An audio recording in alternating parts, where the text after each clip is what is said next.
El govern espanyol ha aprovat un projecte de llei per regular l'ús de la intel·ligència artificial. És l'adaptació d'una normativa europea de nom iAct. Ho he dit bé, Simona Levi? I ara aquesta projecte de llei aprovada pel govern espanyol, el Consell de Ministres, està en tramitació al Congrés i, per tant, es poden presentar esmenes, canvis en una llei que convenç o no la Simona Levi, que és activista i analista de polítiques digitals? Mig. Per què? Doncs, la primera cosa, cada cop que jo parlo d'intel·ligència artificial vull perquè hi ha molt terror al voltant de la intel·ligència artificial i jo vull aconsellar que considerem la intel·ligència artificial com la invenció de la roda. És a dir, una cosa que pot ser molt perillosa, però que sobretot ens hem de concentrar en el que, com la podem fer servir tothom, no només els nostres governs, sinó fins i tot les persones. I això marca una mica la diferència de com jo crec que s'ha de legislar o no. Aquesta llei té coses bones, la llei europea també, però està molt enfocada a les prohibicions i als límits, la qual cosa està molt bé, però hauria d'integrar més els drets, també l'auditabilitat, el coneixement que podem tenir de la tecnologia, etc., perquè tothom en pugui aprofitar. És bo que cada país tingui la seva regulació específica o hauria d'haver-hi una regulació més global? No, és la regulació. Aquí mana Europa. O sigui, aquesta és una translació de la legislació europea i no podem desviar-nos, diguéssim, de la línia maestra europea. Clar, però la legislació d'aquí és una i la que hi pot haver en altres punts del món, si és que n'hi ha... En altres punts del món, sí. Clar, però en altres punts del món no n'hi ha. O sigui, on n'hi ha molt fragmentada perquè també la manera de legislar o la legislació d'origen germànica que tenim a Europa és molt diferent de l'anglosaxona, que és molt més... Veiem què passa i després, mica en mica, generem jurisprudència. Aquesta llei es basa en una piràmide de riscos, de més risc a menys, sí? Parla de prohibit, de sistemes d'alt risc, de sistemes amb obligació de transparència i de la resta de sistemes. Ens centro en el prohibit, que tu ja m'has dit que no t'agrada massa i que et segueixi ja ho sap. El prohibit està bé. Per exemple, s'apliquen totes les prohibicions previstes per Europa, com la prohibició d'utilitzar intel·ligència artificial per la manipulació subliminal, la puntuació social a l'estil xinès, de poder fer un perfil de les persones i donar-li un rànquing de... O sigui, hi ha ciutadans que tinguin més punts o menys punts? Exacte. En base a què? En base al que es considera la decència, diguéssim. El que és bo i el que és dolent. El que és bo i el que és dolent. Però tot això està prohibit.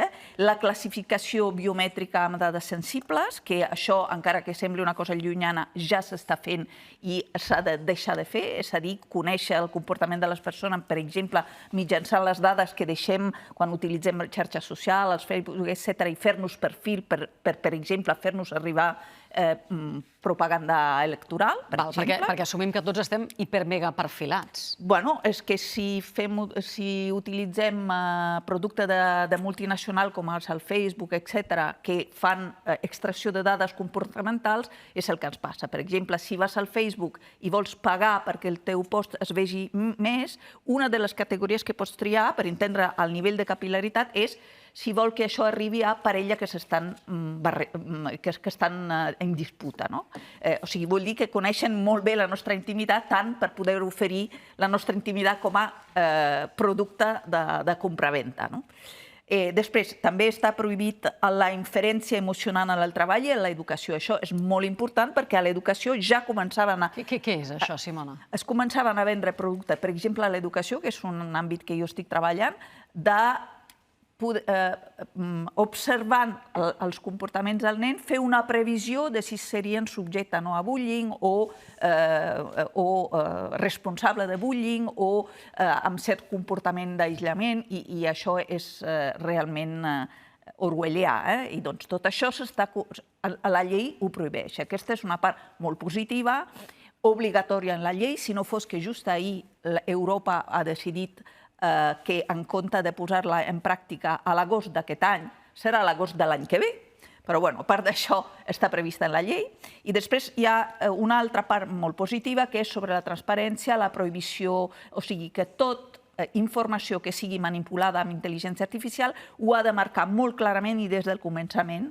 Per exemple, tots els deepfake i la prohibició de tota la manipulació amb objectius sexuals, tota la nudificació, tot això que es diu nudification. Estem parlant d'una llei que preveu multes milionàries, multimilionàries. Sí, exacte. Aquest és el camí?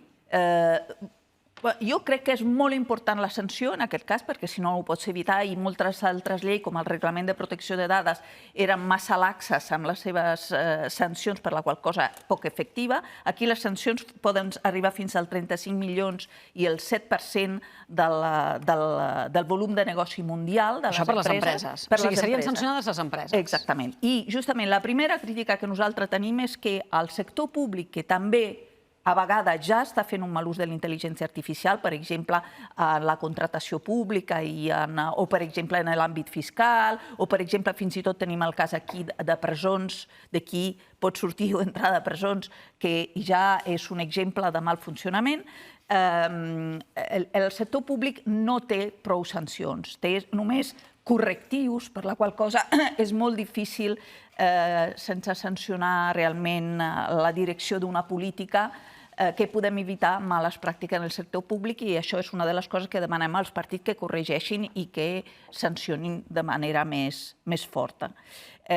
Un altre aspecte que és un punt molt feble és que no podem, i això val per totes les coses digitals, no podem controlar que qualsevol dispositiu digital o qualsevol política digital sigui respectuosa dels drets humans si no podem auditar el còdig. És a dir, si l'administració pública no fa servir software lliure, programari lliure per al seu desplegament. Perquè el programari privatiu ni tan sols ella no el pot auditar.